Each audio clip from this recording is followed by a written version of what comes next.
Welcome to tonight's show. I'm Art Tamrowski, and tonight I'm speaking from the Arts Council for Wyoming County.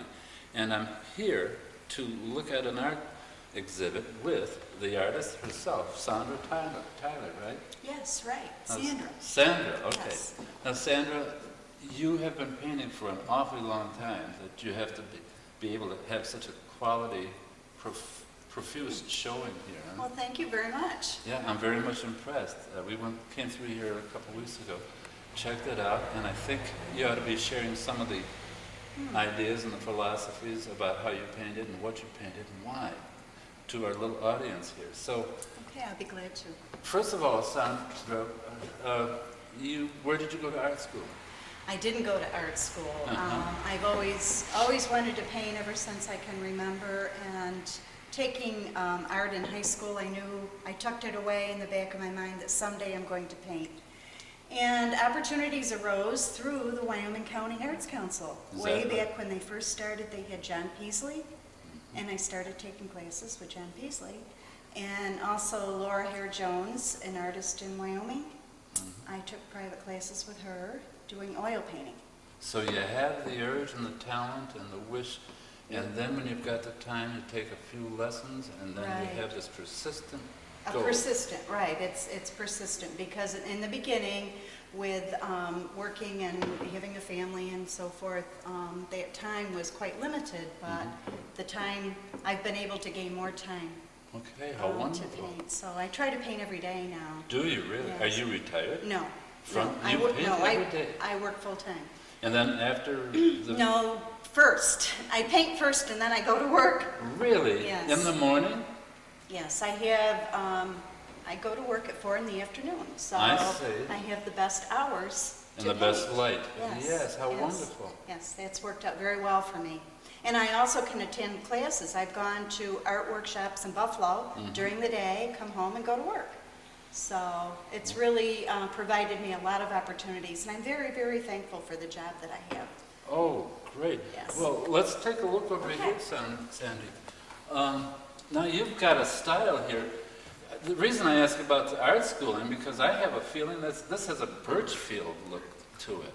And Strange that you would say that. Really? Because I love Charles Birchfield, and I knew nothing about him. People would say to me, your work reminds me of Birchfield, and I really didn't know that much. I'd heard that he was a Buffalo artist, but I didn't know anything about his work.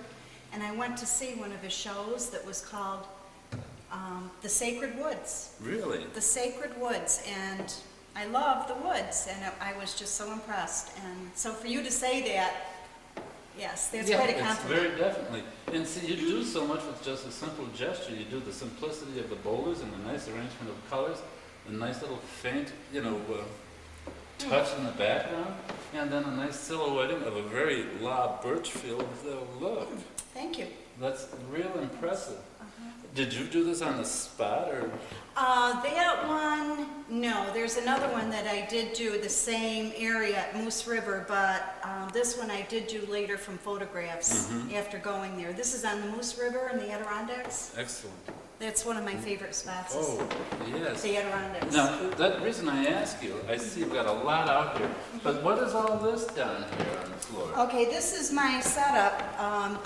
It took me a long time to be able to get everything together so that I would have everything. If I wanted to go out painting, I could grab my... Okay, you work on a piece of masonry? And I cut out the handle so I can carry it. How ingenious. Yes, and have my paper. And I got this, this is an actual an artist's backpack. So in here I have my brushes and my palette and a lot of various things in here. So that goes in here. Now, I see metal around here. Right, it's a backpack, so I put it on my back and then I can just take off wherever I want to go. And then when I find a place that I want to paint, I can open this up. I have another little stool in there.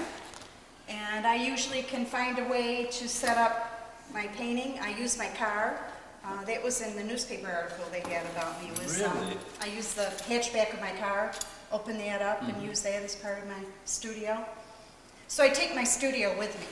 Could you open the chair? Resourceful. Phenomenally resourceful. Yeah. I think this is Open the chair, let's see the chair. Okay, now he wants me to open this chair so you can sit on it. Yeah, oh yes, you sit on it, right, yes. That's great. And then I have another little, I got this a long time ago, and I absolutely love this stool. It's a camping stool, but it folds up, and then I can use this also. I see, that's it, okay. Yeah, I got the chain. And you can sit on that, or you can put your, Well, I do Help and either, everything right, on it. right. So it's like a little table, actually. A friend of mine borrowed that and took it to France. She went to Paris, France to paint. So my stool has been in Monet's garden. oh, wonderful. Now you've got this painted Yes. Now that is a painting that I did do right on location. That is on Quarry Road outside of Warsaw. here. Yes. It's a seasonal limited use. And there's this beautiful, beautiful panoramic view that is absolutely gorgeous. And it sits on this back road that no one sees. And you brought it to life, and you've given Quarry Road It is so beautiful. It is really a beautiful area there. Now, you work so fluidly. I think with watercolor, you get your I results love very watercolor. Yes, that's why I like watercolor, because it's quick. I can work very fast and have the results where with an oil painting, you can work on it and then you kind of have to let it set and dry and then work on it again. You know, I can see we're having John Peasley as a beginning artist. He must have taught you how to mix colors beautifully, because it doesn't look as if you're taking a course of study from John Peasley. It has a very individual look. How wonderful! How Thank wonderful that he taught you not to do what he does. And I've also taken classes from Sue Tregay. She's a Buffalo artist, watercolor. And I've been going to her classes for about 10 years. There's a group of us that we kind of hang together, and we've been going back periodically every year. So It's excellent. Nice use of color. Very, Thank nice you. analogous color scheme that works within the whole thing. And then I do like that you've even got the blues and this alizarin crimson look here. now that's hot press paper, and that's the first time I use hot press paper, and I really like it because the paint stays on top. So you really do get the fluid look to it. Yes. Where the other type of paper, the paint soaks down in, the rougher paper. Yeah, and then you've got to dry brush it off Right, or something. right, Did a beautiful job. Thank you. Jeez. You've entered this in a show, have you? No, this is the first time it's been shown. I just did this one. Nice. Wow. Well, let's go on to something else here. Oh, you picked. This is interesting. This has a Mondrian effect. Yes, I wanted to do a little bit different style. This is a view looking out my window. And I have done this view many times, many different looks, but what captured my eye was in the springtime, and looking out the window, I could see the glint of the lake catching here and the shapes. And that's really what I wanted to pick up, was the shapes and the colors. Very good. And I like, if this is a sunset, I don't know, you see the glistening light sort of dappled through there. I don't know if it's a silhouette of the colorful light or what, but it's got a very mysterious quality, and it's very, very interesting. And you got 3, 7. Yeah, I count these verticals. I think Do you really? I don't know why. I don't know why. I feel I have to. It's one of those compulsive somethings. or other. Compulsive, okay. Yeah. But very nice. Thank you. Very good. Gee, I think the people. This show runs until December. December 22nd, yes. Yes, and it's been up for several weeks as Yes, it is. it's been up since November 5th. Wonderful. So I hope people watching have a chance to take this on. I do too. Okay, now what we've got here is a path through the woods. Right. And you've entitled it Maples. The maples. The maples. The tall maples. Well, you certainly got the glow of an autumn haze. And Now this is when driving down the road, I see this area all the time and always look at it.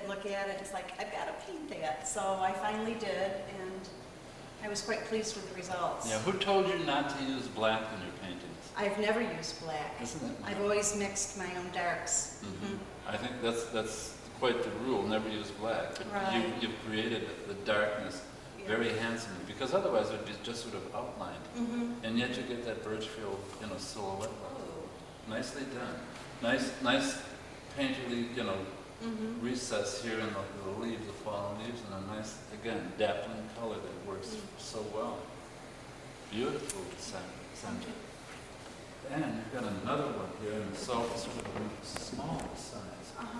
This I just wanted to just capture the feeling of when you're sitting in the woods on an autumn day and it's just kind of the leaves are falling and just kind of a joyful look about autumn. That's it's like in all its glory.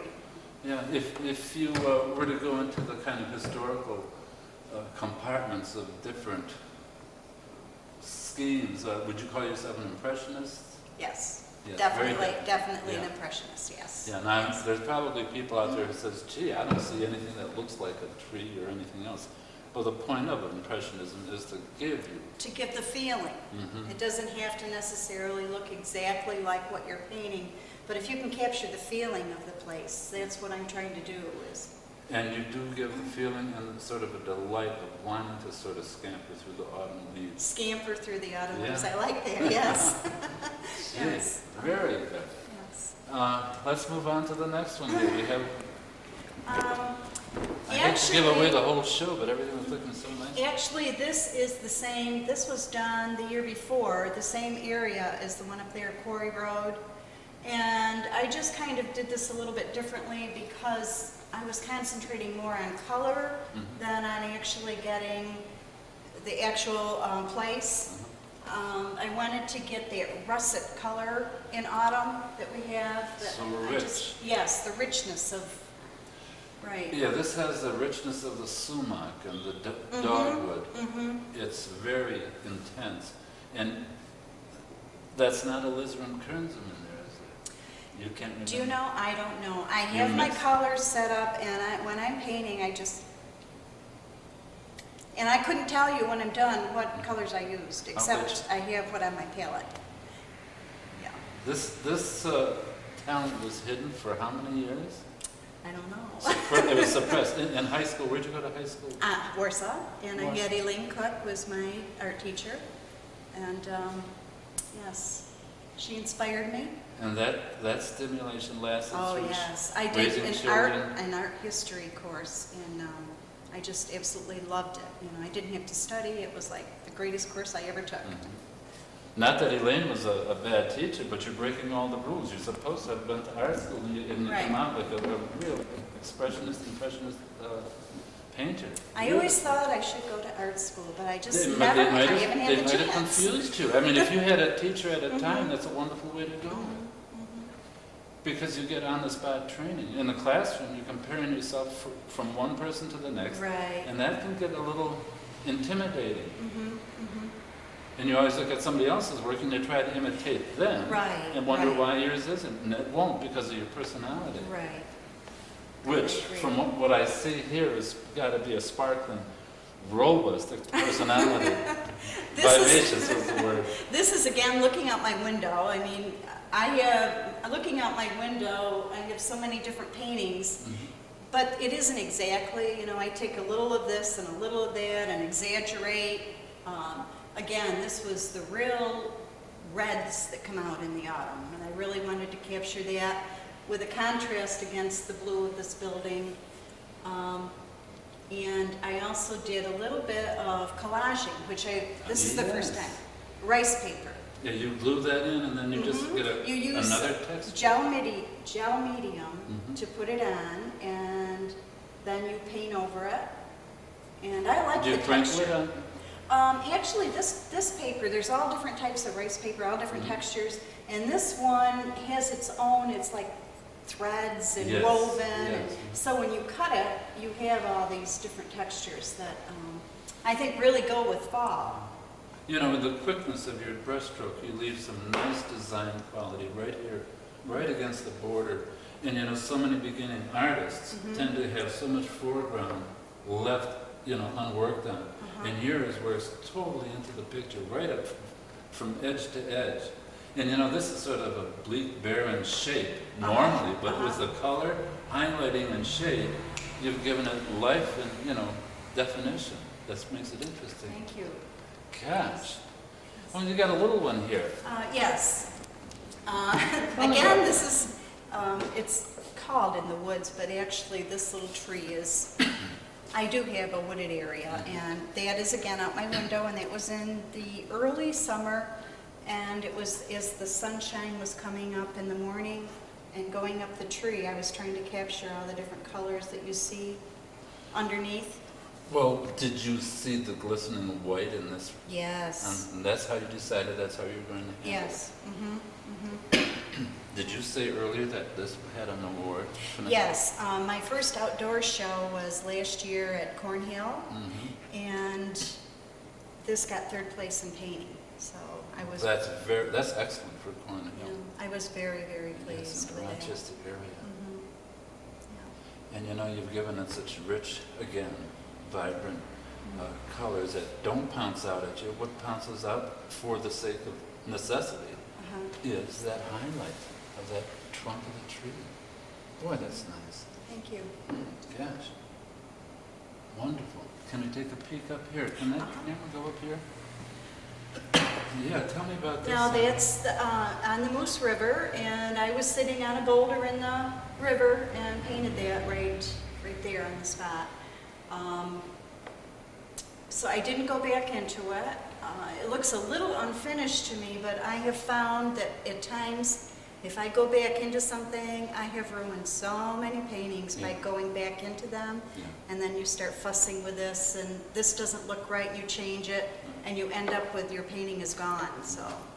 Yeah, having taught art for 30 years in painting, teaching the students when to stop was a lot. And if you know that, boy, you've got a lot answered for you. I do my best painting, I think, when I'm outside, when I'm actually at the scene. That's when I really, when I have the feeling for it. A lot of people in the audience are going to envy you for having that time, those hours. The time, for yes, it. Well, right, yes, it is. It really works out very well for me, yes.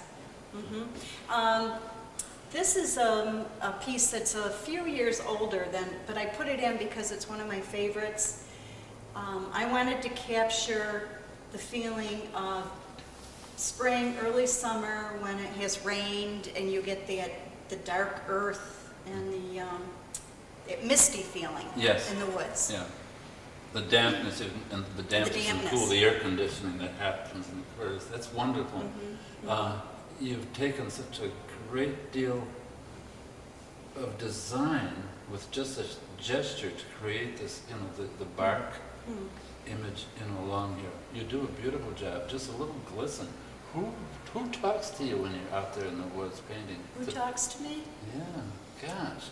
No, and just the It's just wind mine. and the... And you just go at it. You just always know when to leave a light spot. Boy, this is really exciting. Thank you. Sec. Recording.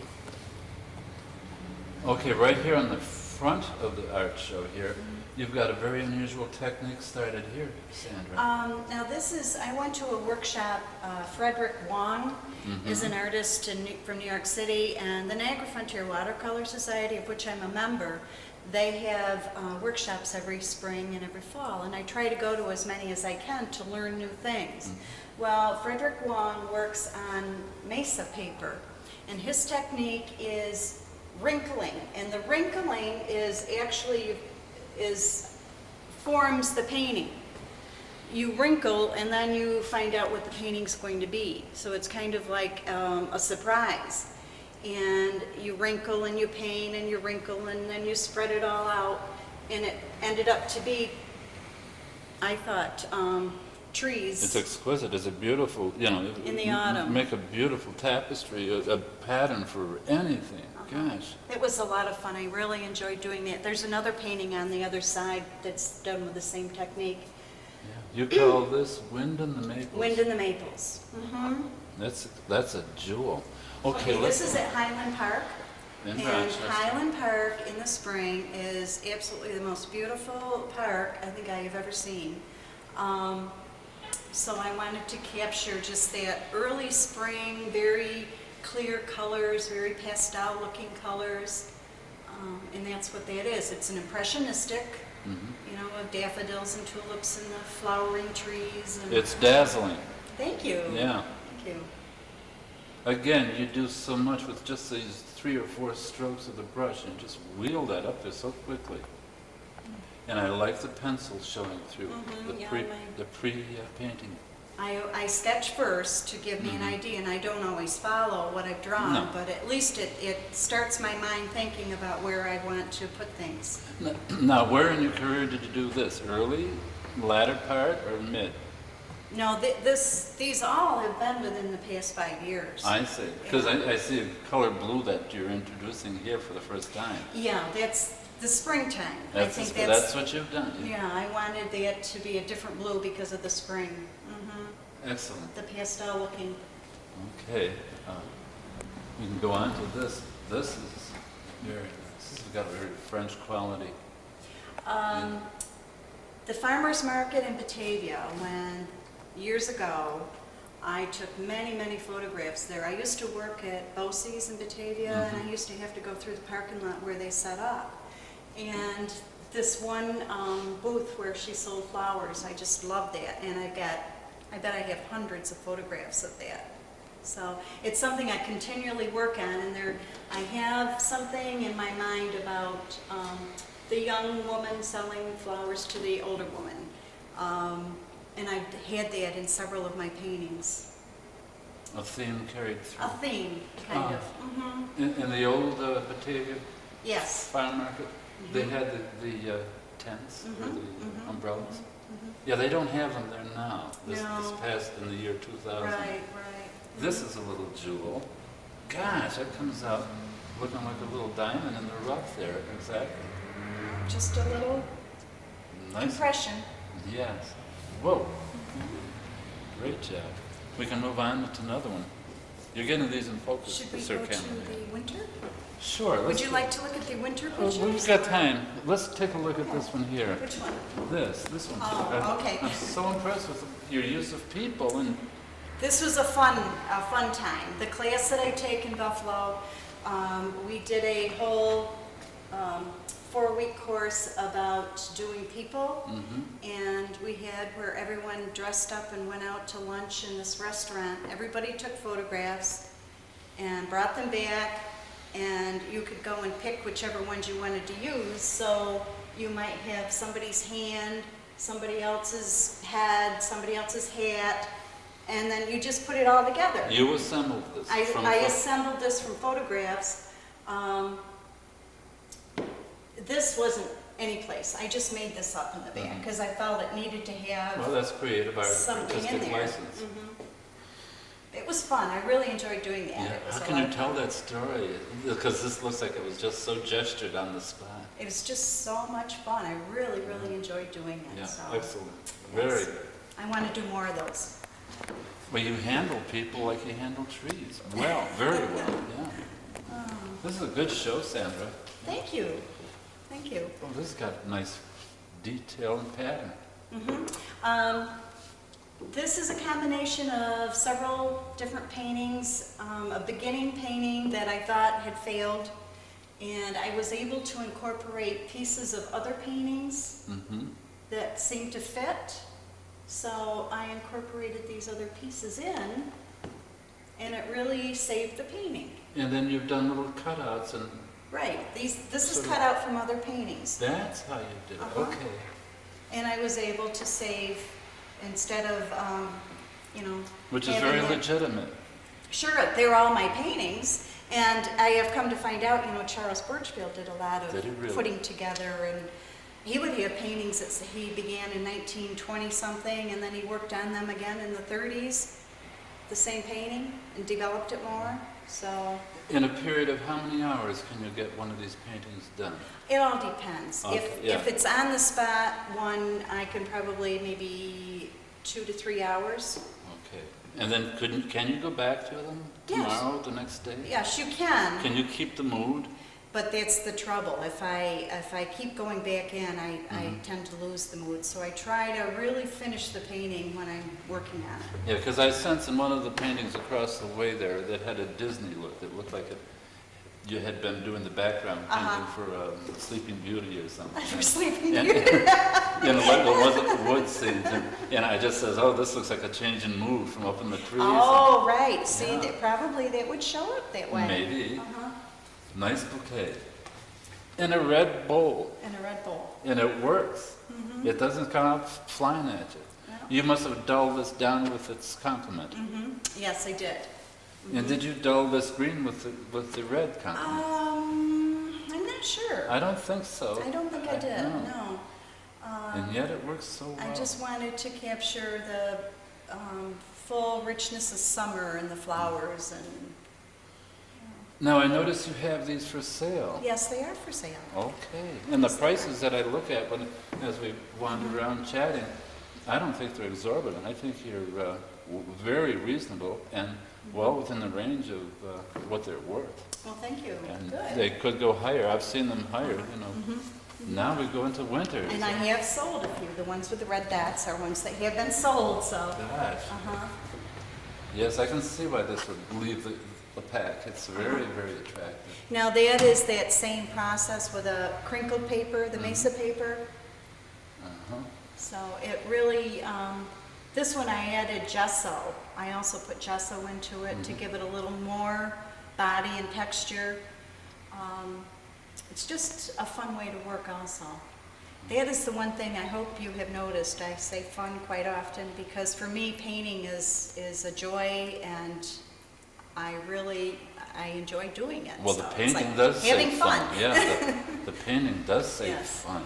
There are some paintings that I have done, you know, with deeper feelings, maybe not quite being so happy of being sad and so forth. And it's a good way of expressing yourself. You can take dark colors and you can make gestures and you can make it look like it's raining and the wind is blowing and, you know, that can kind of echo how you're feeling inside. So painting is a really wonderful way for people to be able to express their feelings. Well, when you talk about your feelings, you know, having taught art, as I said, you have a range of people with all kinds of feelings, you know, Yes. from sadness to morose to gleeful, and Right. people who want to change the world. You've got to be a sensitive person. What would you call yourself? What's your main mood? My main mood? Yeah.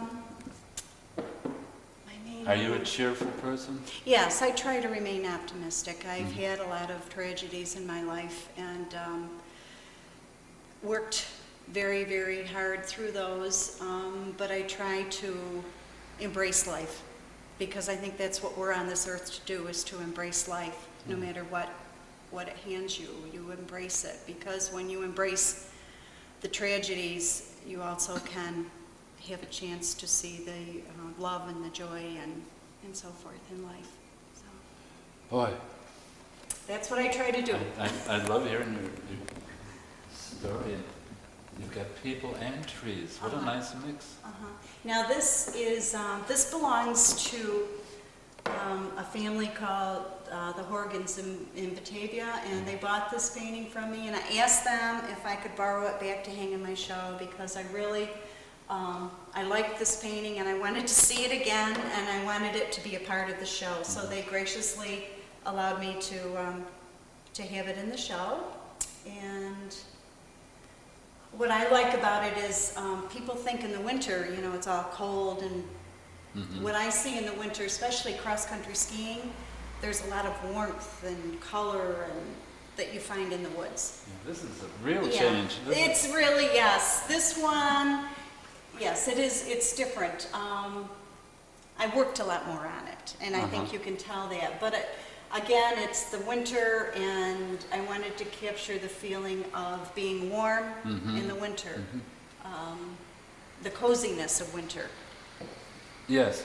Yeah, this one here is the most unusual out of the bunch, and it's nice that you included it because this has a draftsman-like look. Right. It's more Yeah. right. It's more precise and. Yeah, many people have, after looking over impressionistic work, say, well, can the person draw? And Matisse always says, learn to draw before you reflect. Right, And so yes. this is your Oh, yes. qualification statement here. Yes, a lot of my earlier works are more like this. Yes, how wonderful, yes. How wonderful you started here and you've gone to the expressionistic style, very nicely, a nice smooth. Thank you. Sandra, it's been a pleasure meeting Well, you. it's been a pleasure Gosh, doing this. wonderful. It's been a very good pleasure. Well, you know, I'm Art Tamrowski for Electric Cable Access, along with Sandra Tyler, and good night, and thanks for watching. Good night.